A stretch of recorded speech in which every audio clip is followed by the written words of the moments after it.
வணக்கம் மக்களே. நாங்க 3 பேர் எதுக்கு இங்க கூடி இருக்கோம்னா, இன்னைக்கு வந்து ஒரு சம்பவம் ஆகி போச்சு. தலை 8ல ஃபைனல்ஸ் ஆகி போச்சுன்ற மாதிரி இந்தியா vs நியூசிலாந்துக்கு இன்னைக்கு வந்து ஒரு சம்பவம் ஆயிடுச்சு. அதுல என்னென்ன சம்பவம் ஆச்சு, யார் யாரெல்லாம் அடி வாங்கினா, யார் யாரெல்லாம் அடி கொடுத்தாங்க, எல்லாத்தையும் இந்த வீடியோல பாத்துருவோம்.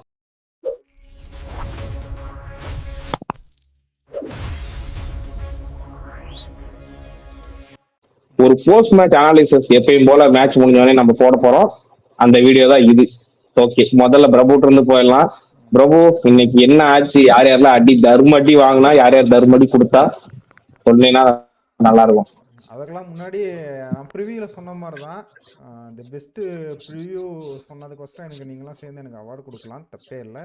ஏன்னா நியூசிலாந்து இது வரைக்கும் இதே கிடையாது சீரீஸு. ஆனால் ஜெயிக்கும்னு சொல்லி ஒரு ஸ்ட்ராங்கான ப்ரொடெக்ஷன் கொடுத்தேன். நீங்கள் 2 பேரும் இந்தியா தான் ஜெயிக்கும் அப்படின்னீங்க. அதுக்கு நீங்கள் எனக்கு தான் சேர்ந்து ஒரு தேங்க்ஸ் சொல்லணும், அல்லது ஒரு பாராட்டு விழா நடத்தினாலும் தப்பே இல்லை. ஏன்னா இத்தனை வருஷம் நடக்காத விஷயத்தை நடக்கும்னு கன்ஃபார்மாக சொன்னோம் பார்த்தீங்களா. இப்போ என்னாச்சு, மேட்ச் என்னாச்சு, வழக்கம் போல தான் பின்ன ஆட தெரியல, மேட்ச் தோத்துட்டோம். எங்கே வேணால் வந்து நான் சொல்லுவேன் இதை. அதுக்கப்புறம் இது வேற என்னது, ஒரு கண்ணு குளிர்ச்சியான ஒரு விஷயம் என்னன்னா, ஒரு ஒரு ஒரு 45 நிமிஷம் விராட் கோலியும் ஹர்ஷித் ராணாவும் சேர்ந்து ஒரு பிடிச்சாங்க நியூசிலாந்தை. ஆனால் நம்ம மறக்கக்கூடாது, நம்ம அடித்தது நியூசிலாந்து பி டீம் தான் அடித்தோம். ப்ரைம் டீம் வரவே இல்லை. வந்திருந்தா இவ்வளோ க்ளோஸாலாம் மேட்ச் போயிருக்காது. நம்ம திரும்பி இன்னொரு வாஷ் அவுட் ஆகிருப்போம். சொல்லுங்கள் தினேஷ். ஏன்னா நீங்க ஸ்பின்னரு, நீங்க ஒரே ஸ்பின்னர் தான். கிளைன் பிலிப்ஸ் வந்து பார்ட் டைம் ஸ்பின்னர். கேப்டன் வந்து ஃபீல்டுக்கு வர வேண்டாம் ஒரு வந்ததான் இல்லை.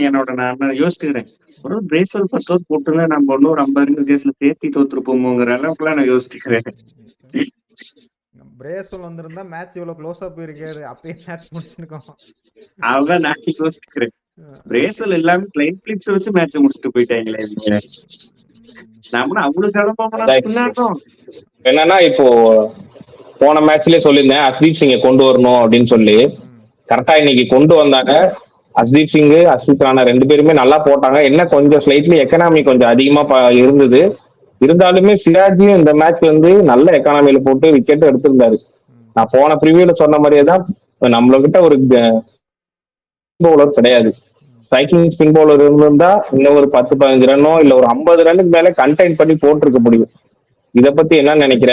பவுலிங் கண்டிப்பா நம்ம பண்ணணும், இம்ப்ரூவ் பண்ணணும்னு நினைக்கிறியா? நீ சொல்லு பிரபு. இல்லை, பவுலிங் நான் பிரச்சனையாக பார்க்கல. நம்ம டீமே கோச் கையில் மாட்டிட்டு நம்ம டீமே பிரச்சனையாக தான் பார்க்குறேன். பவுலிங் பவுலிங் மேலே தப்புலாம் சொல்லவே கூடாது. 28வது ஓவருக்கு போயிட்டு தான் ஜடேஜாவுக்கு ஓவர் தராங்க. அது குல்தீப்புக்கு ஒரு 4 ஓவர்லாம் 3 ஓவர் தான் தந்தாங்க. இவர் டேரன் மிச்சல் பார்த்தோன்னே எங்களுக்கு பயம் வந்துடுச்சு. இவர் போட்டு அடி, ஸ்பின்னர் பார்த்தாவே அடிப்பார் அந்த மாதிரி. ஓவரில் மட்டும்தான் ஒரு பால், ஃபர்ஸ்ட் பால் மட்டும்தான் 6 போச்சு. மற்றபடி அவர் அடிக்கல குல்தீப். ஆனால் அவங்க குல்தீப்புக்கு போகவே இல்லை. குல்தீப் போட்டால் அடிச்சிடுவார், பால்லாம் பார்த்தீங்கன்னா ரன்னு போயிடும் சொல்லியே அந்த சைடு ஃபாஸ்ட் பவுலர் போட வச்சு நிதிஷ்குமார் ரெட்டிக்கு 8 ஓவர் கொடுத்துருக்குறாங்க. இது எங்க போய் இது என்ன சொல்றதுன்னே எனக்கு புரியல. இப்ப நான் அதுதான் கேட்க வரேன். நீங்க ஒரு ஜடேஜா மாதிரியான ஒரு ஆளை உட்கார வச்சுட்டு, இப்ப நீங்க நிதிஷ்குமாருக்கு ஒரு 8 ஓவர் போறீங்க, ஜடேஜாக்கு ஒரு 5 ஓவர் 4 ஓவர்ல நிறுத்திடுறீங்கன்னா அவரோட மைண்ட் செட் எப்படி இருக்கும்? அவரோட ஏன்னா அவர் பேட்டிங்ல இந்த சீரீஸ் எதுவுமே பண்ணல பெருசா. அவரோட கான்பிடன்ஸ் எந்த அளவுக்கு பிரேக் ஆகும், அதெல்லாம் டீம் மேனேஜ்மெண்ட் யோசிக்குதான்னு எனக்கு ஒரு கேள்வி எழுதுது. இல்ல, டீம் மேனேஜ்மெண்ட் முடிவு பண்ணிட்டாங்க ஜடேஜா தூக்குறதுக்கு. அதனாலதான் 29 ஓவர் அவருக்கு ஓவரே கொடுத்தது. இப்ப அவங்க ஜடேஜா என்ன பாக்குறாங்கன்னா, அடுத்த சீரீஸ் அவர் வேண்டாம் அப்படின்னு தான் பார்த்ததே. எனக்கு தெரிஞ்சு 29 ஓவர் கொடுத்தாங்க. நீங்க பேட்டிங் மேல அனுப்பல. சொல்லுங்க தினேஷ். இல்லண்ணா, எனக்கு வந்து ஜடேஜா மேல வந்து இந்திய டீமுக்கு ஜடேஜா வந்து அவரு கான்பிடன்ட் இருந்தாலும் இந்திய டீமுக்கு வந்து ஜடேஜா மேல கான்பிடன்ஸ் இல்லை. ஏன்னா நம்ம பார்த்துட்டே இருக்கிறோம், இந்த சீரீஸ்ல எல்லா மேட்சுமே 6.7 7.8 அந்த எக்கனாமிக்ல தான் போயிருக்காரு. இன்னைக்குமே பாருங்க 6 ஓவர் போட்டு 41 ரன்னு. கண்டைனாச்சும் பண்ணிருக்கணும், ஒரு 2 விக்கெட்டாச்சும் எடுத்துருக்கணும். டேரன் மிச்சல் முதல்ல ஒரு ஃபாஸ்ட் ரன் போடுவாரு, குத்தி சட்டுக்குன்னு உள்ள வந்து போல்ட் ஆகிற மாதிரி. இப்பெல்லாம் ஜடேஜா கிட்ட இருந்து அது மாதிரி பால் வர்றது கிடையாது. என்கேஆர் நம்ம குறை சொல்றோம். என்கேஆர் வந்து 8 ஓவர் போட்டு 53 ரன். நம்ம குல்தீப்போட 8 எக்கனாமிக்ல ஓவர் போட்டுருக்காரு. என்கேஆர் வந்து 6.6 தான் போட்டுருக்காரு. நம்ம அப்படின்னு பார்த்தா ஹர்ஷித் ராணா 8 எக்கனாமிக்ல ஓவர் போட்டுருக்காரு. அதுக்கு என்ன சொல்லுவீங்க? 10 ஓவர் 80 ரன். நான் என்ன நினைக்கிறேன்னா, மேட்ச் பார்த்தீங்கன்னா நிதிஷ் இன்னைக்கு செஞ்சுரி அடிச்சிருந்தாலும் அடுத்த சீரீஸ் அவர் எடுக்க போகிறதில்ல. ஹர்திக் பாண்டியா தான் வரப்போகிறாரு. அதே மாதிரி நிதிஷ் ராணா ஆனது இன்னைக்கு இன்னிங்ஸ் ஒரு பிளேயராக அவரோட 50 அடிச்சிருக்காரு. அப்படி தான் நம்ம பார்க்கணுமே ஒரே ஃபினிஷ் பண்ணி கொடுத்துருக்கணும். இன்னைக்கு அவருக்கு கிடைச்ச விராட் கோலியும் அவரும் போய் ஒரு ஃபினிஷ் பண்ணி கொடுத்துருக்கணும். ஹர்ஷித் ராணா பண்ணதை இவர் ஹர்ஷித் ராணா எந்த இடத்துல ஸ்டார்ட் பண்ண கடைசியாக விக்கெட் ஆனோ அந்த இடம் வரைக்கும் இவங்க 2 பேரும் ஆடி இருந்தாங்கன்னா வேணா நிதிஷ் ராணாவோட இன்னிங்ஸ் வந்து ஒரு இம்பாக்டான இன்னிங்ஸ் நான் சொல்லுவேன். ஆனால் சொல்லுங்க தினேஷ்.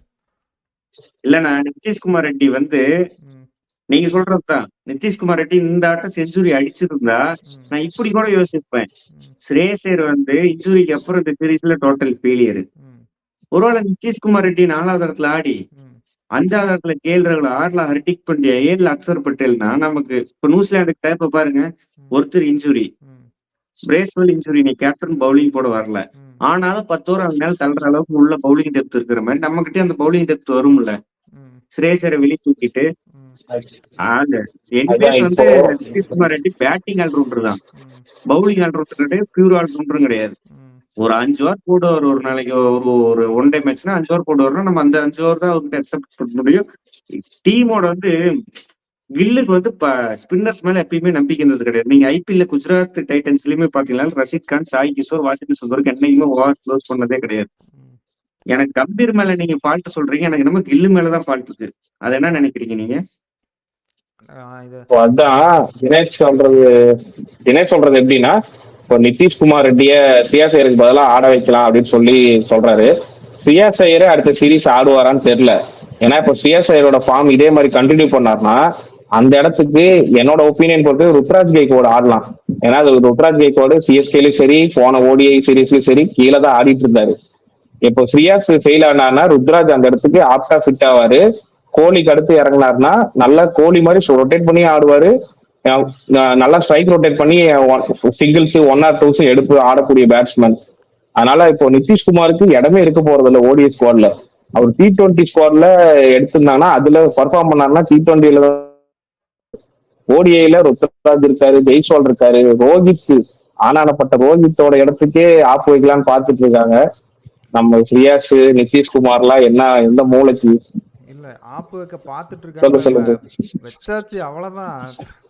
அவருக்கு கான்ஃபிடென்ட் இல்லை முடிஞ்சது. எனக்கு தெரிஞ்சு ரோஹித்துக்கு கான்ஃபிடென்ட் இல்லை. எனக்கு தெரிஞ்சு கம்பீர் தனியாக ரூமில் கூப்பிட்டுங்க பாருங்க ரோஹித் இன்னைக்கு நீங்கள் அடிக்கலைன்னா உங்களுக்கு டீமில் இடம் இல்லைன்னு கூப்பிட்டு சொல்லிட்டாரு நினைக்கிறேன். அவர் இன்னைக்கு பேட்டை தூக்கிட்டு வந்தது பார்த்து பேட்டிங் ஆனலாம் பார்த்து அவர் ஷோல்டரே இறங்கியிருக்கு. இன்னைக்கு தெரிஞ்சு அவர் நான் இன்னைக்கெல்லாம் ரொம்ப நீங்களாம் சொன்ன மாதிரி ப்ரீவியஸ் ஓவரில் சொன்ன மாதிரி கண்டிப்பாக ஒரு செஞ்சுரி அடிப்பார்னு நினச்சேன். அவர் வந்ததே அவர் ரொம்ப டயர்டாக வந்தார். 50 ஓவர் ஃபீல்டிங் பண்ணியிருக்காரு. பேட்டிங் அவர் கான்ஃபிடென்ட்டாகவே ஆடல. கில் அங்கே திரும்ப திரும்ப சொல்கிறேன், கில் அந்த பக்கம் அதுக்கிட்டே ஆடுறாரு. ரோஹித் பழைய ரோஹித் இல்லை. எனக்கு தெரிஞ்சு இதுதான் டைம் டு ரிட்டையர்டுன்னு நினைக்கிறேன். சொல்லுங்க நான் இந்த நீங்கள் சொல்லுங்க. ரோஹித் சர்மாவோட கேரியர் ஓவரா? ரோஹித் சர்மாவோட கேரியர் இல்லை எனக்கு தெரிஞ்சு அஸ்வினுக்கும் இதே மாதிரி தான் கம்பீர் கூட்டு சொல்லி தான் எனக்கு என்னமோ ரிட்டையர்ட் ஆன மாதிரி ஒரு ஃபீலிங். அதே தான் எனக்கு ரோஹித்துக்கும் வருது. ஏன்னா இப்போ ரோஹித்துக்கு இன்னைக்கு பொறுத்த வரைக்கும் இது ரோஹித் பேட்டிங் பிச்சு ஒன்றும் பெருசாலாம் ஃபஸ்ட்டு போன 2 மேட்சில் இருந்த மாதிரி ஸ்விங்கே ஆகலை பால். ரோஹித்து ஒரு ஒன்றுமே இல்லாத பாலுக்கு சும்மா தூக்கி கொடுத்துட்டு அவுட் ஆகிட்டு. இதுக்கு முன்னாடி பாலே அவுட் ஆகிட்டாரு, கேட்சை விட்டுட்டாரு கீப்பரு. ஆனால் அடுத்த பால் ஒரு 4 கொடுத்துட்டு திரும்பி அடுத்த பாலே அவுட் ஆகிட்டு போகிறாரு. எனக்கு தெரிஞ்சு ரோஹித் கான்ஃபிடென்ட்டே இல்லை. எனக்கு தெரிஞ்சு கம்பீர் கூப்பிட்டு சொல்லிட்டாருன்னு நினைக்கிறேன், இல்லைங்க நீங்கள் ஆடலைன்னா உங்களுக்கு டீமில் எடுக்க மாட்டேன்னு. அது டீமில் எனக்கு ரோஹித்துக்கு மட்டும் இல்லை 11 பேர்த்துக்கும் அப்படி தான் இருக்குது. கான்ஃபிடென்ட்டே இல்லாமல் தான் ஆடுறாங்க. இல்லண்ணா எனக்கு என்ன தோணுதுன்னா ரோஹித்துக்கே ஒரு வாரம் தோணி இருக்குமோ நமக்கு பின்னாடி அபிஷேக் சர்மா, ஜெய்ஸ்வால், ருத்ராஜ் எல்லாம் வருஷம் கட்டி நிக்கிறாங்க. நாம ஆல்ரெடி ஒரு ஆஸ்திரேலியால அடிச்சதுதான் அந்த 100. அதுக்கப்புறம் சவுத் ஆப்பிரிக்கா சீரீஸ்ல பெருசா சோபிக்கல, நியூசிலாந்து சீரீஸ்ல ஒரு டோட்டல் ஃபெயிலியர். இந்த நேரத்துல கரெக்டா நம்ம எப்படியுமே அடிச்சாலுமே நம்ம அடுத்த சீரீஸ்ல இருப்போமாங்கிற டவுட் ரோஹித் சர்மாவுக்கு இருக்கும். அதனால அவர் வந்து எப்படியுமே நம்ம ஆட்டி ஒண்ணும் பண்ண போறது கிடையாது. லேசி இன்னைக்கு அவுட் ஆனதெல்லாம் பார்த்தா லேசி செட் தான் பெருசு. இந்த சீரீஸ்ல நீங்க பாத்தீங்கன்னா கில்லு கூட 2-3 எக்ஸ்ட்ராடனரி பாலுக்கு அவுட் ஆயிருக்கிறாரு தவிர ரோஹித் சர்மா எல்லாமே அடிக்க போய் அவுட் ஆனதுதான். நம்ம ரோஹித் சர்மாவை தான் குறை சொல்லணும் தவிர நம்ம வந்து கம்பீர் வந்து ரோஹித் சர்மா தூக்கிட்டா கம்பீரை நம்ம குறை சொல்லக்கூடாது. என்னோட பாயிண்ட் ஆஃப் வியூ தான். சொல்லுங்க.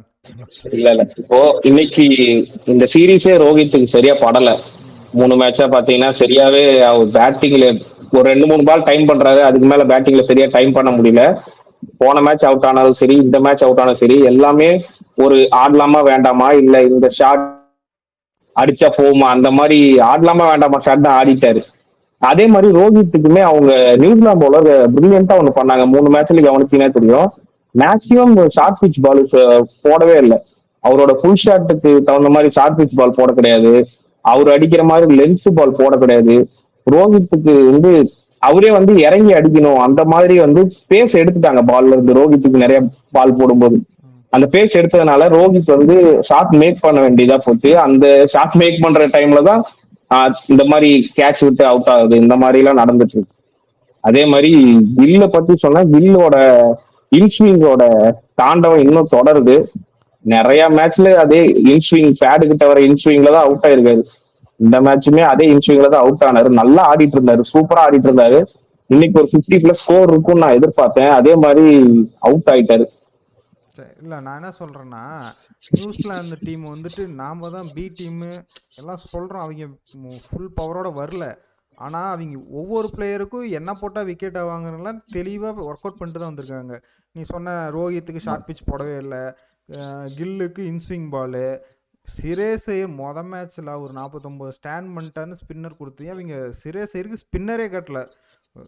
இவருக்கு கெயில் ஜேம்சனுக்கு 8 ஓவர் போனாலும் சரி, நீ சிரேஸ் ஐயர் விக்கெட்டு அல்லது விராட் கோலி விக்கெட்டு எடுத்துட்டு தான் வரணுங்கிற மாதிரி அவருக்கு ஒரு அசைன்மெண்ட்டே கொடுத்துட்டாங்கன்னு நினைக்கிறேன். அதே மாதிரி சிரேஸ் ஐயர் அதுக்கு அதே மாதிரி எனக்கு சிரேஸ் சொல்லு. இல்ல நான் என்ன நினைக்கிறேன்னா, ஸ்ரேயர் தான் ஸ்பின்னர் டேக் டவுன் பண்ணும். ஏன் ஸ்ரேயர் அவசரப்பட்டு இன்னைக்கு பாத்தீங்கன்னா ஸ்ரேயர் அவுட் ஆன ஷாட் என்ன ஷாட்னு பாத்தீங்களா?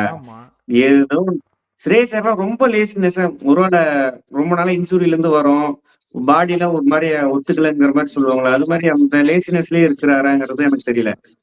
எஃபர்ட்லெஸ்ஸா ஷாட் அடிச்சு அவுட் ஆயிட்டு போயிட்டு இருக்கிறாரு. எனக்கு சுத்தமா பிடிக்கல. இல்ல இப்போ ஸ்ரீயாஸ் ஐயருக்குமே உங்களுக்கு கொஞ்ச நாள் முன்னாடி எல்லாம் பாத்தீங்கன்னா ஷார்ட் பிச் பால அடிக்கிறதுல ஒரு வீக்னஸ் இருந்திருக்கு ஸ்ரீயாஸுக்கு. நீங்க ஒரு 5 வருஷம் முன்னாடி போய் பாத்தீங்கன்னா அந்த வீக்னஸ் இருந்திருக்கு. அதே தான் இன்னைக்கு அவுட் ஆனதும் அதே மாதிரி தான். ஸ்லோ ஷார்ட் பிச் மாதிரி ஒரு பால் போட்டாங்க, ஃபுல் அடிக்கு போய் அவுட் ஆனார் அவரு. அதே மாதிரி அவங்க வீக்னஸ் தெரிஞ்சு கரெக்டா கணிச்சு பவுலிங் எல்லாம் போடுறாங்க. அவங்க கரெக்டா ப்ரீ பிளான்டா வந்திருக்காங்க. நாம தான் ஏதோ நாம ஜெயிச்சிடலாம், நாம தான் பெரிய ஆளுன்னு சொல்லிட்டு ஒரு மெதப்புல போய் தோத்துட்டோமோன்னு எனக்கு ஒரு ஃபீல் ஆகுது. இல்லை, நான் சிரேஸ் ஐயர் என்ன சொல்ல வரேன்னா, நீங்கள் அந்த மாதிரி இன்ஜுரியாக இருந்து எனக்கு பாடி ஒத்துக்கலாம் நீங்கள் சொல்லிடலாமே. உங்களுக்கு அந்த இது இருக்கு, நான் இன்னும் ஃபிட் ஆகலன்னு சொன்னீங்கன்னா அவங்க டீமில் எடுக்க போகிறதில்ல. ஏன்னா இப்போ இப்போ அதே தான் திரும்பி வருது. அந்த 11 பிளேயிங் 11ல் இருக்கணும்னா நம்ம விளையாடணும்.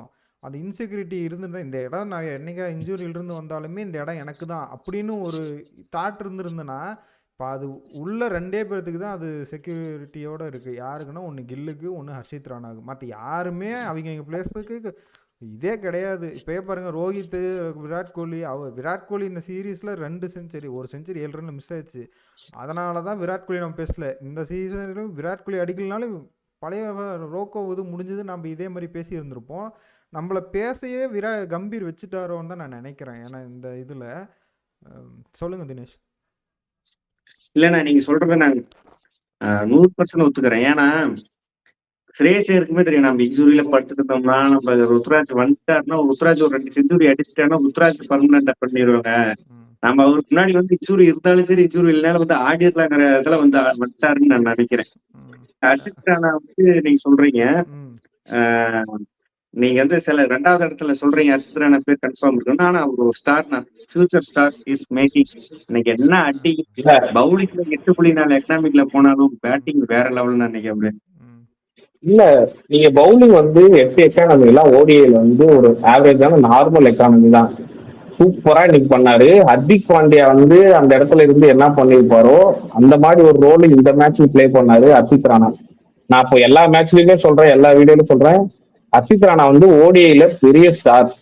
அவர் வந்து ஹர்திக் பாண்டியாவோட இடத்த கொஞ்சமா பிடிச்சிட்டு இருக்காரு. ஹர்திக் பாண்டியா கூட சேர்ந்தாங்கன்னா இன்னும் டெட்லியஸ்ட் சைடா இந்தியா ஓடிஐ ஸ்குவாட் இருக்கும். ஹர்ஷித் ராணா T20ல பல கருத்து வேறுபாடு இருக்கு. எனக்கும் நானும் தூக்கி போட்டு மிதிப்பேன். ஆனா ஓடின்னு வந்துட்டா தலைவன் வேற லெவல்ல போடுறான், விக்கெட்டும் எடுக்கிறான். பேட்டிங்ல ஒரு குரூசியலான ஒரு 20 ரன் 15 ரன், இன்னைக்கு 50 அடிச்சாரு. குரூசியலான 20 ரன் போடுறான் தலைவன். அதனால ஹர்ஷித் ராணா ஸ்டார் இஸ் மேக்கிங்னு சொல்லுவாங்க இங்கிலீஷ்ல. அதாவது ஸ்டார் இஸ் பான்னு சொல்லுவாங்க, அந்த மாதிரி வந்துட்டு இருக்காருன்னு தோணுது. இல்ல, நான் உங்களுக்கு சொல்லு எனக்கு பிரபு. திரும்ப திரும்ப நான் உங்ககிட்ட இதே ஒரு கேள்வி தான் கேட்குறேன். 2011 நம்ம டீமோட லைனப் எடுத்து பாருங்க. லைனப்பில் ஃபினிஷர் யார்? ரெய்னா, யுவராஜ் சிங், தோனி, அதுக்கப்புறம் ஜடேஜா. எனக்கு இப்போ அந்த ஃபினிஷிங் லைனப் எனக்கு வேணும்னு இப்போ இந்த டீமில் எடுத்து இதுதான் வேர்ல்டு கப்பில் இதிலிருந்து ஒரு 2 பேர்த்த மட்டும் மாற்றுவோங்கிற மாதிரி சொல்லியிருந்தாங்க. ஏன்னா இன்னும் வேர்ல்டு கப் ஒன்றும் இப்போ ரொம்ப நாள்லாம் இல்லை. 2027 வேர்ல்டு கப். இப்போ அடுத்த ஒன் டே மேட்ச் நம்ம எப்போ ஆடுவோம்னா ஜூனில் தான் ஆடுவோம். இல்ல அப்படி, இல்லை, ஜூனில் ஆடுவோம். அது இப்போ அப்படி கூட சொல்ல முடியாது. வெறும் இன்னும் ஒரு 20 மேட்ச், 20 மேட்ச், 20 20 ஓடிஐ மேட்ச் தான் இருக்கும் வேர்ல்டு கப் இருக்கும். அப்போனா எனக்கு 2011 அடிச்சப்ப எனக்கு இவ்வளோ பவர் ஹிட்டர்ஸ் இருந்தாங்க. இப்போ இந்த டீமில் யார் நீங்கள் பவர் ஹிட்டர் ஃபினிஷர் ரோல் நீங்கள் யார் எடுப்பீங்க? விராட் கோலி உங்களுக்கு 100 அடித்து நீங்கள் ஃபினிஷ் பண்ணி தரணுங்கிற நிலமை தான் இன்னைக்கு மேட்ச் பார்த்தீங்கன்னா உங்களுக்கு தெரியும்.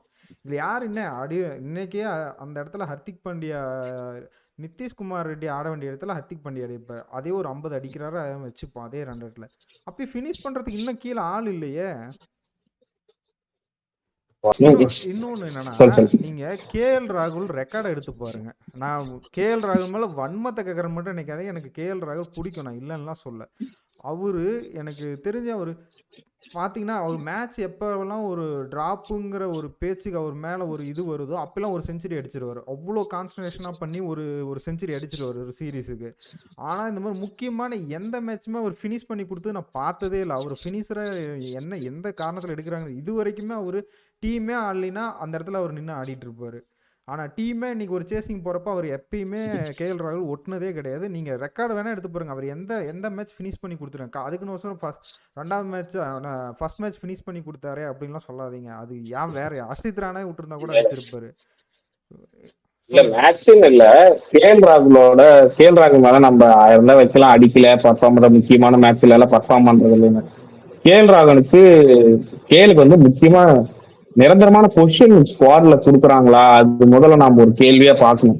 ஒரு டைம் ஓப்பனிங் இறக்கி வரீங்க, இல்லை ஒன் டவுன் இறக்கி விடுறீங்க, கோலி அவைலபிள்னா ஒன் டவுன் இறக்குறீங்க. நம்ம அடிக்கடி செலக்ஷன் மேல தப்பு சொல்றோம். ஏன் ராகுலுக்கு நிரந்தரமா ஒரு இடம் தர முடியலன்னா, அவர் அந்த ஸ்பாட்ல ஒழுங்கா அவரால் இப்ப ஓப்பனிங் இறக்கி விட்டாருன்னா ஒரு 4 மேட்ச்ல ஒரு செஞ்சுரி அடிக்கிறாரு. மற்ற மேட்ச் எல்லாம் பார்த்துட்டீங்கன்னா 10 ரன்னு 8 ரன் அந்த மாதிரி அவுட் ஆயிடும். அதனால தான் செலெக்ஷனுக்கே இவர் ஆடுறாருப்பா. ஆனால் இவர் எங்கே ஆட வைக்கிறதுங்க அவங்களுக்கு ஒரு பிரச்சனை. அதுக்கப்புறம் ஒன் டே ஒன்னில் ட்ரை பண்ணாங்க. சரி இவர் இங்கே தான் அப்படின்னு சொல்லி 4th 5th ஆட வைக்கும் போது அவருக்கு தெரிஞ்சிருது, ஓ இப்போ நமக்கு இடம் இல்லை அப்படின்னு தெரிஞ்சவாட்டி அப்போ நல்லா ஒரு நல்ல ஆட்டமாக இந்த மாதிரி ஆடி கொடுத்துட்றாரு. அதுக்கப்புறம் டீமுக்கு இப்போ தேவை, சரி இப்போ இவர் தான் இந்த 5th 4th பொசிஷனில் இவர் தான் ஆட போகிறாருன்னு சொல்லிட்டோம்னா அவர் அந்த இடத்துல ஆடுறது இல்லை, டக்குன்னு அவுட் ஆயிடுறாரு. இந்த மாதிரி இன்னைக்கு மேட்ச் பாருங்க, ஒன்றுமே இல்லை. அது ஒரு ஸ்பின்போ சும்மா நார்மலாக தூக்கி போட்டு அது எவ்வளோ பெரிய மேட்ச் இது, சீரியஸ் டிசைடர் மேட்ச் இது. இதில் போயிட்டு சும்மா ஒரு விக்கெட் 6 பாலுக்கு நான் போன மேட்ச் செஞ்சுரி அடிச்சிரு மாதிரியே விளையாண்டார் இன்னைக்கு. ஏன் விராட் கோலி தான் செஞ்சுரி அடிச்சிருக்காரு. செஞ்சுரினா 93 ரன் அடிச்சிருக்காரு. ஏன் அவருக்கு ரெஸ்பான்சிபிள் விராட் கோலி இந்த விஷயத்தில் நான் விராட் கோலிக்கு ஏன் இவ்வளோ அவரோட நம்பர் 3 பொசிஷன் அவர் கையிலே இருக்குன்னா அவர் மேட்சுக்கு மேட்ச் நான் ஏன் அந்த இடத்துல இருக்குன்னு ப்ரூவ் பண்ணுறாரு. ஆனால் கேஎல் ராகுலால் ஏன் அந்த இடத்துல இருக்க முடியலன்னா இந்த மாதிரி அவரால் ப்ரூவ் பண்ண முடியல. ஒரு இடத்துல எந்த இடத்துல இறக்கி விட்டா ஒரு செஞ்சுரி வரும், ஆனால் அது நான் நினைக்கிற மேட்ச்சில் மட்டும்தான் வரும். மற்றபடி டீமுக்கு தேவைங்கிறப்ப நான் ஆட மாட்டேன்னா அது ஆட முடியலன்னா அப்புறம் அவர் பிளேயர் இடம் மாறிக்கிட்டே தானே இருக்கும். சொல்லுங்க தினேஷ். இல்லண்ணா, நீங்க சொல்றது நான் ஒத்துக்கிறேன். கேஎல் ராகுல் வந்து நீங்க 2022 ஒன் டேல விக்கெட் கீப்பர் கம் பேட்ஸ்மேனா மட்டும்தான் ஆடிட்டு இருக்காரு, ஓப்பனிங் ஆடல. நான் அதை ஸ்ட்ராங்கா சொல்றேன். நீங்க எப்ப பக்கமா ஒன் டேல அவரை பந்தாடி இருக்கிறாங்கன்னு நீங்க பாத்தீங்கன்னா தெரியவே தெரியாது. ஒன்னா அக்சர் பட்டேல் முன்னாடி இறங்குவாரு, அப்புறமேட்டுக்கு இவர் வருவாரு. தவிர இவர் ஓப்பனிங் 2 3 4 இறக்கணும் கிடையாது. இவருக்கும் ஏபிடிஎல்ஸ்க்கு இருக்கிற மாதிரியே தான் முக்கியமான மேட்ச்ல அடிக்க மாட்டார் கன்ஃபார்ம். நீங்க இது எழுதி கையெழுத்து போட்டு தரலாம். கேஎல் ராகுல் முக்கியமான மேட்ச்ல அடிக்க மாட்டாரு, அவர் மேல நம்பிக்கை வைக்காது. என்னால கண்டிப்பா தெரியும், எனக்கு நீ கேஎல் ராகுல் வந்த உடனே அவுட் ஆகிடுவாருன்னு எனக்கு சத்தியமா தெரியும். நான் கேஎல் ராகுல் இன்னைக்கு எங்க அடிக்க போறான் அப்படிங்கிற மனநிலையில தான் நான் இன்னைக்கு இருந்தேனே. இல்ல நம்ம ப்ரிவியூலே சொன்னோம் அவர் கோட்டா முடிஞ்சிருச்சு, அவ்வளவுதான் இந்த சீரீஸுக்கு முடிஞ்சு அவரோட கோட்டா முடிஞ்சிச்சு, அதனால அடுத்த இது அடிக்க மாட்டாருன்னு சொன்னோம். ஞாபகம் இருக்கா? எனக்கு ஞாபகம் இருக்கு. அதேதான், அதுதான் கேஎல் ராகுல் மேல நம்பிக்கையே வர மாட்டேங்குது எனக்கு. அது எப்படின்னா நீங்க சொல்றீங்க ஒரு டைம் ஓப்பனிங் அவர் ஏன் ஸ்டாண்டர்டான இடம் பிடிக்கலனா 2013, 16 டைம்ல அவர் டெபியூட் பண்ணாரு. ஒரு டைம் ஷிக்கர் தவான் இந்த பக்கம்னா, இந்த பக்கம் கேஎல் ராகுல். நமக்கே தெரியும் ஷிக்கர் தவான் குவாலிட்டியான பிளேயர். அவருதான் கன்சிஸ்டன்டா இருப்பாருன்னு சொல்லிட்டு அவரை ப்ரிப்பேர் பண்ணாங்க. அப்ப வந்து ஒரு தவான் அடிக்காத போது ஒவ்வொரு ஆட்டம் அப்பப்ப வந்து சான்ஸ் கிடைக்கும் கேஎல் ராகுலுக்கு. அப்புறமேட்டுக்கு வந்து என்ன பண்ணாங்க, கில்லு வந்தாரு. கில்லு கூட போட்டி போட முடியாம கேஎல் ராகுல் 5வது இடத்துல ஆரம்பிச்சிட்டாங்க. கில்லு வந்து இப்ப பிளேஸ் புடிச்சு அவர் கேப்டன்சியே ஆயிட்டாரு. நான் ஆனா கேஎல் ராகுல் 10 வருஷமா ரேடார்ல இருக்கிறாரு. ஸ்ட்ராங்கான ஒரு இடம் கிடைக்கல. அப்படி நம்ம இன்னமும் கேஎல் ராகுலுக்கு பரிதாபப்பட்டு பேசுறோமா, இல்ல வந்து டீம் விட்டு போகணும்னு பேசுறோமான்னு எனக்கு சத்தியமா இன்னமும் தெரியல. அதே மாதிரி நீங்க பினிஷர் சொன்னீங்க. நம்ம ஐபிஎல் சர்க்யூட்லயே வந்து தேடி பார்த்தாலும் அப்துல் சமாத், அனிகேத் வர்மா மாதிரி ஹிட்டர் இருக்கிறாங்க. அவங்க இன்டர்நேஷனல் குவாலிட்டியில இருக்கிறாங்களான்னு தெரியல. நான் சொன்னேன் ஃபர்ஸ்டே உங்கள்கிட்ட வந்து சொன்னேன், நிதிஷ்குமார் ரெட்டியை 4வது இடத்துல ஆட வச்சுட்டு அக்சர் பட்டேல் 6, ஹர்திக் பட்டேல் 7, அர்ஷத் ராணா 8னா இப்ப நீங்க சொல்ற மாதிரி பினிஷர் வர்றாங்களே. இப்ப நீ கேஎலோட பொசிஷனை பத்தி பேசுனா, கேஎல் வந்து ரொம்ப நாளா ரேடார்ல இருக்காரு. ஆனா அவரோட இன்கன்சிஸ்டன்ட் பர்ஃபார்மன்ஸ் காரணமா தான் அவர் வந்து டீம்ல முன்னையும் புன்னையுமா பொசிஷன் கரெக்டா கிடைக்காம அப்படி இருந்துட்டு இருக்காரு. நீங்க சொல்றீங்க டெஸ்ட்ல ஆடுறாரு. ஆவரேஜ் வந்து வெறும் 33 தான். ஆனா பயங்கரமா பேக்கப் பண்றாங்க டெஸ்ட்ல. ருத்ராஜுக்கு அந்த இடம் வர மாட்டேங்குது. ஜெய்ஸ்வால் பார்ட்னர் யாருமே கிடையாது. கேஎல் ராகுல பேக்கப் பண்றாங்க. கேஎல் ராகுல் டெஸ்ட்ல ரொம்ப ஒஸ்ட் ஆவரேஜ். எப்படி டீம்ல இருக்கிறாருங்கிறது தெரியல. ஆனா ஒரு 10 இன்னிங்ஸுக்கு ஒரு சதம். ஆனா அந்த சதத்தை தவிர நம்ம பார்த்தோம்னா 0, 18, 17, 25 இந்த ரேஞ்சில மட்டுமே தான் இருக்கும். டெஸ்ட்ல ஏன் இந்தியா ஒழுங்கா பர்ஃபார்ம் பண்ணலைன்னா அது கேஎல் ராகுல் தான் ஒரு காரணம். நம்ம கேஎல் ராகுல வந்து ஒன் டேல அடிக்கிறத பார்த்துட்டு கேஎல் ராகுல் வந்து செம்ம பிளேயரு, நம்ம வந்து அவர் பேக்கப் பண்ணுன்னு சீக்கா சொல்ற மாதிரி ரோல்ஸ் ரைஸ் நம்ம போயிடுறோம். கேஎல் ராகுல் பண்ற தப்பு நம்ம யாரும் கட்டுக்கிறதே கிடையாது. இதுல வந்து நான் பிரபராஜ் அண்ணனோட தான் இருக்கேன். உண்மையில அவர் சொல்ற பாயிண்ட் கரெக்ட். நானும் இல்ல இல்ல இல்ல நான் என்ன கரெக்ட் சொல்றேன்னா தான். இல்ல நான் என்ன சொல்றேன்னா டெஸ்ட்லயே அவர் அதுதான் பண்றாரு. ஒரு மேட்ச் அடிச்சு அவரு கமெண்ட்ரியில சொல்லுவாங்க, "ஐயோ, அவரு மாதிரி ஒரு அழகான ஷாட்டை ஆடுறதுக்கு ஆளில்ல." எப்பா நீ ரன் அடிக்க வரையால அழகான ஷாட் ஆடுறியா? அழகான ஷாட் வேணும்னா ஆப்போனன்ட் டீம்ல அடிச்சு காட்டுவான் பாரு நான் பவுலிங் போட்டா. அந்த மாதிரி நீங்க ரோல்ஸ் ராய்ஸ்லாம் ஒரு பிராண்ட் மாதிரி அவர் கிரியேட் பண்ணிட்டு அவர் அங்க பர்ஃபார்மே பண்றது இல்ல. பண்ணாருன்னா நம்ம இந்த பேச்சே இல்லை. இப்ப சிரேஸ் ஐயர் இவன் எடுக்கணும்னு இப்ப நான் தான் சொல்ற மாதிரி சிரேஸ் ஐயர் எடுக்கணும் எனக்கு கருக்குங்க. ஸ்பின் ஆடுறான் ஒருத்தன் தான், அவனையும் தூக்கிட்டீங்கன்னா நம்ம டீம் வருதுன்னா 5 ஸ்பின்னர் நம்ம ஆப்போனன்ட் டீம் கொண்டு வந்துருவாங்க. சிரேஸ் ஐயர் எடுத்தா அதை பண்ண மாட்டாங்க. இருந்தாலும் நான் சொல்றேன், அந்த மாதிரி கேஎல் ராகுல் எடுத்துட்டா அவர் ரீப்ளேஸ்மெண்ட் இருக்கு. சஞ்சு சாம்சங் இருக்காரு, அடிச்சாரு, செஞ்சுரி அடிச்சு காமிச்சிருக்காரு. பினிஷிங் அவரால் பண்ண முடியும் காமிச்சாரு, அவர் எடுக்கல. அந்த மாதிரி பண்ணிட்டு பேக்கப் பண்றாங்க. இஷான் கிஷன் சொன்ன மாதிரி 200 அடிச்சு டிராப். அவருக்குலாம் ஸ்பின்னர் போட முடியாதுப்பா. ஸ்பின்னர் அடிக்கிற பிளேயர் இருக்காங்க, எடுக்கதான் மாட்டேங்கிறாங்க. அதான் இப்ப இந்த கேஎல் ராகுல் டாபிக் அப்படியே விட்டுருவோம். இது ஏன்னா ரொம்ப மேட்ச்ல இருந்து அவேவா போயிட்டு இருக்கு. இன்னும் இன்னைக்கு பிரில்லியண்டா பவுலிங் போட்டிருக்காங்க நியூசிலாந்து டீம். நம்ம அதை பத்தி பேசுவோம். சூப்பரா இன்னைக்கு பவுலிங் போட்டிருக்காரு. கெயில் ஜேமிசன் போட்ட லென்த் எல்லாம் எப்பா நிக்க வச்சு போட்டாரு. விராட் கோலிக்குமே ஸ்டார்டிங்ல ரொம்ப ஸ்ட்ரகிள் பண்ணாரு கெயில் ஜேமிசன் அடிக்கிறதுக்கு. ரோஹித்துக்கு எல்லாத்துக்குமே நிக்க வச்சு போட்டாங்க. அதே மாதிரி சிஎஸ்கே ஃபேன்ஸுக்கு ஒரு இது மாதிரி ஸ்போர்ட்ஸ் சரியா போட்டாரு. இன்னைக்கு எல்லாம் ஸ்லோ ரன் போட்டாரு, கட்டர்ஸ் போட்டாரு, செமையா போட்டாரு இன்னைக்கு. அதை பத்தி என்ன நினைக்கிறீங்க நீங்க? இல்ல நான் சொல்றேன், சிஎஸ்கே ஃபேன்ஸுக்கு இது அதிர்ச்சி தான். 80 ரன் கொடுத்துட்டாரு 8 ஓவருக்கு. எனக்கு பார்த்தோன்னே ஐயோ நெஞ்சு ஒழிச்சது, சாமி தப்பிச்சு, நல்லா வேலை, நல்லா முன்னாடியே கண்ணில் காமிச்சிட்டேன். இந்த மாதிரி நான் கூட போன மேட்செல்லாம் பார்த்துட்டு தலைவர் பயங்கரமாக ஸ்விங் பண்ணுறாரு. சரி தீபக் சகர் இடத்துல வச்சு ஒரு 4 ஓவர் தேர்த்திக்கலான்னு பார்த்தேன். இன்னைக்கு அடிச்சுக்கிட்டே இருக்கிறாங்க. விக்கெட் விழுந்தது இல்லைன்னு சொல்ல.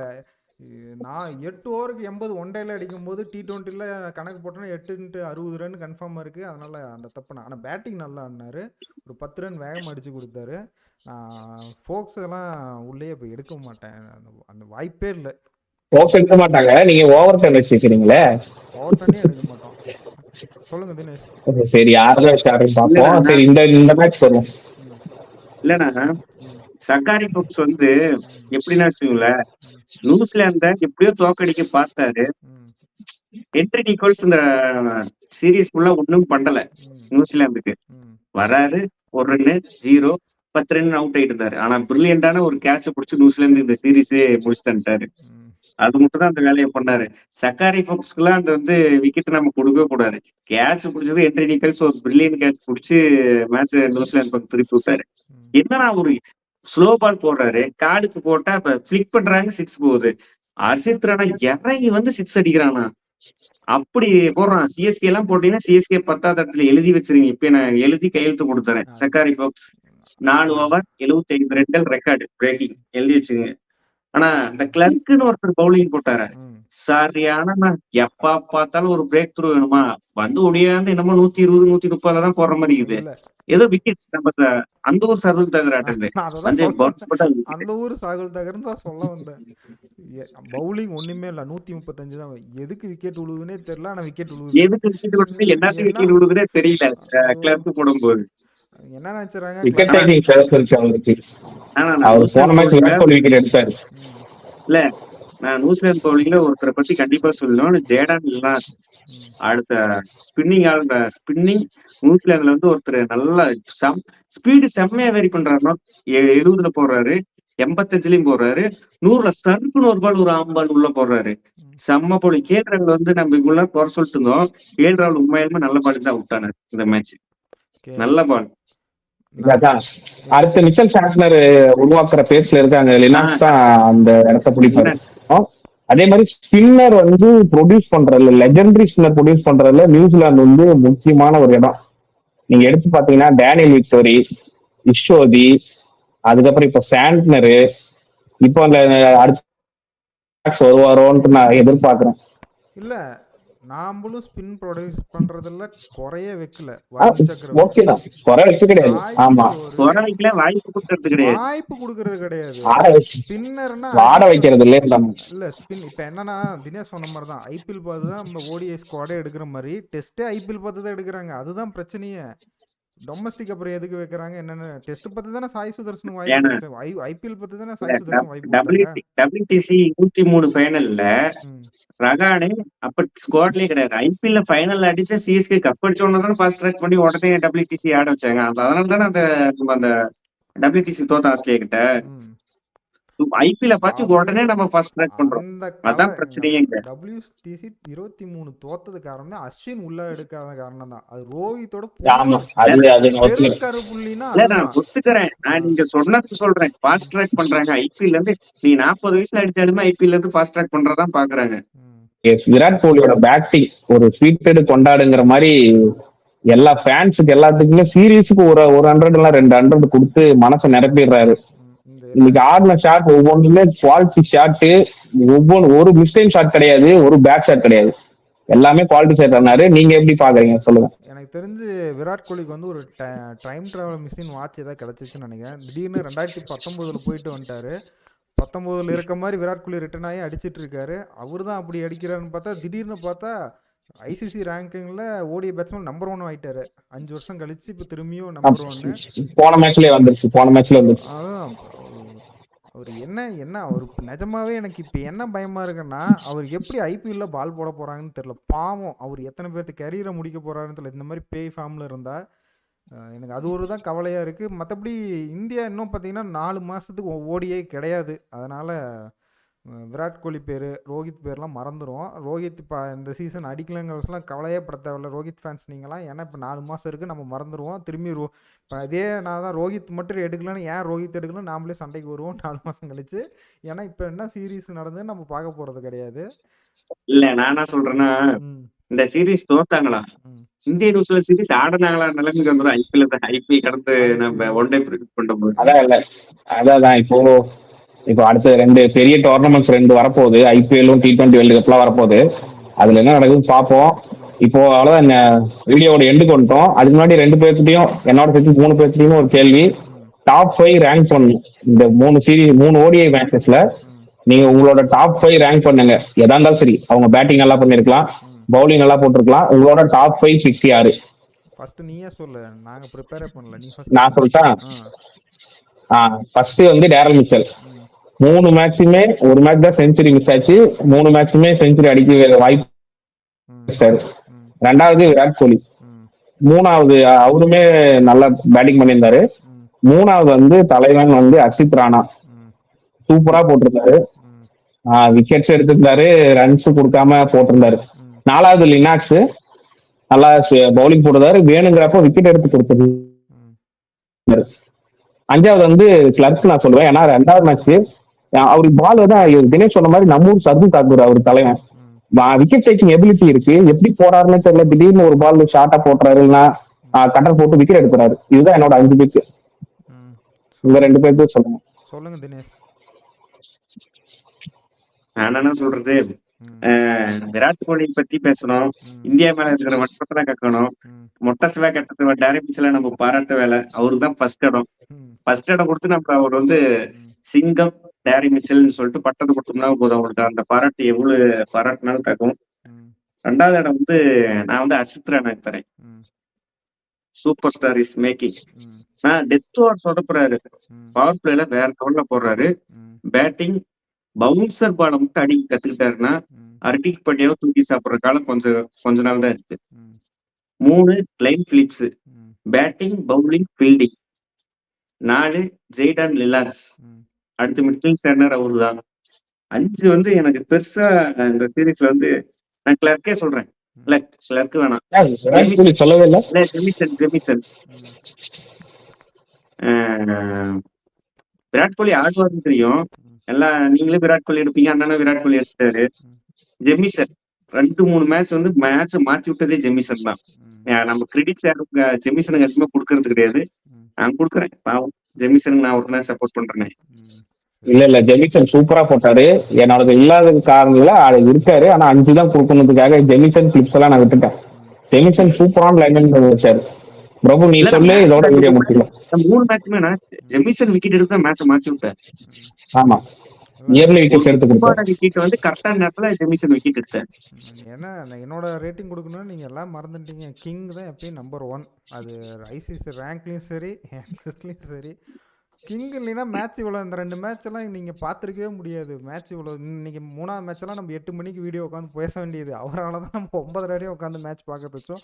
ஒரு செகண்ட் மேட்சே திருப்பிட்டாங்க. King first Harshit Rana 2, first Virat Kohli 2, Harshit Rana 3 பார்த்தீங்கன்னா ஜைடன் லினாக்ஸ்.